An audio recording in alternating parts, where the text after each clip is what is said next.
Welcome back to the Virtuous Woman Show with Agyekumwaa. In the wake of the world pandemic, the COVID-19, please let's adhere to precautionary measures. Let's do well to wash our hands with soap and water as often as possible and use sanitizers when you don't have access to water and soap. Do well to maintain social distance and eat well. Take good care of yourself so that your immune system will be strengthened. Last week we discussed abuse, breaking the vicious cycle. Today we are going on to the types of abuse. I believe there are times people unknowingly abuse others, and victims also accept abuse as normal because they don't know it is against their basic human rights.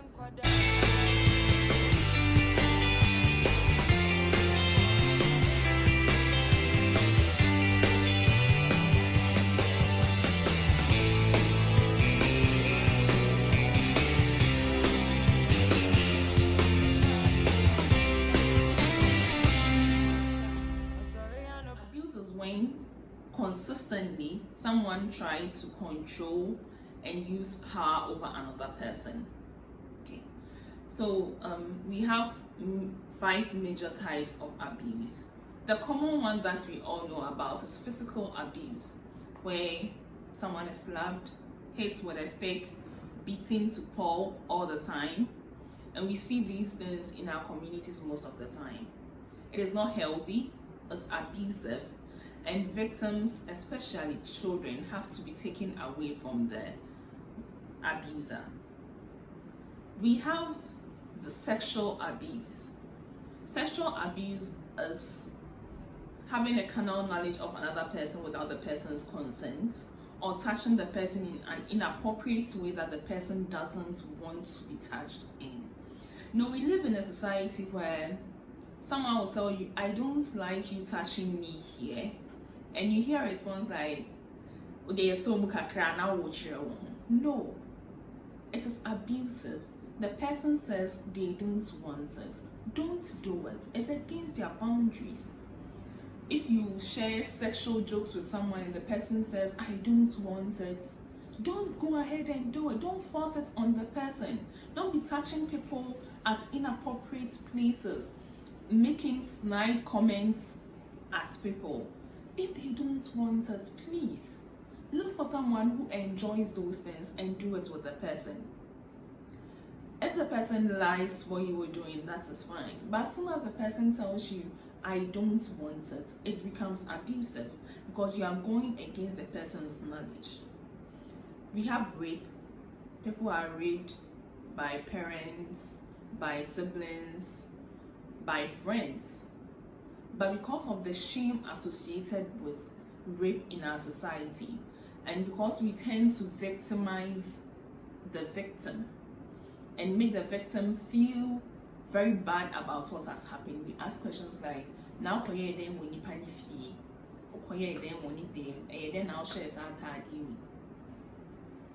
nothing guarantees another person raping another. No matter what the person wore, no matter how the person got into the person's room, if the person says, I don't want this, it means I don't want it. Others will love it. Look for those who want it and do it with them. Withholding sex or using sex as a tool of bargaining also amounts to sexual abuse. So the women who have been doing that to their partners, you are abusing your husband or your partner sexually. And we have economic abuse. That is where someone withholds the power of you becoming economically independent, as in having money of your own, so that they can control what you do, where you sit, where you sleep, or where you stay. This is very common in some marriages where the man stops the woman from working so that the woman will be 100% dependent on the man for everything, including panties. So he chooses how she eats, where she goes, and everything. That is curtailing the person's freedom because you have the economic power. Those of you in relationships where money is being withheld from you, or your spouse spends your money indiscriminately. Those are all parts of economic abuse. We have emotional abuse, which most of the time goes hand in hand with verbal abuse. You tell someone things that erodes the person's self-worth. We say words like, you amount to nothing, you are ugly. When human beings are talking, you also want to talk. You say things that pierces the person inside his heart, to the point that they feel they are nothing, they amount to nothing really, and accept any form of abuse from anyone because they cannot stand up for themselves, because their self-worth has been eroded. Ours is a society where we throw words about. We insult people at ease. We say things to people that destroys their self-esteem and their self-worth. You stay with the child and you always tell the child how ugly the child is. It goes with the child into adulthood, and they don't believe in themselves anymore. You tell them things about how they are worthless, and they believe it so much that when they are given opportunity to prove themselves at things, they just step back because their emotions have been eroded. And we have psychological abuse, which is very dangerous. Psychological abuse is where you are made to doubt how sane you are. When you live with a person who makes you feel like what they said they didn't say. They say one thing at this time, the next time you refer them, they go like, I didn't say it.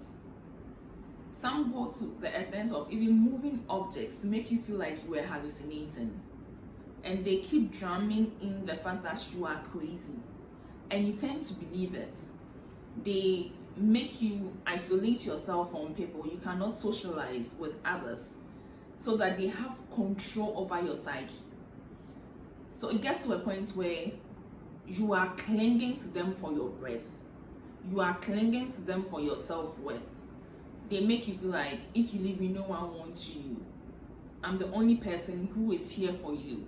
They make you think and doubt yourself most of the time. So it's difficult for such people to look for help because they have been made to feel like their brains are not working.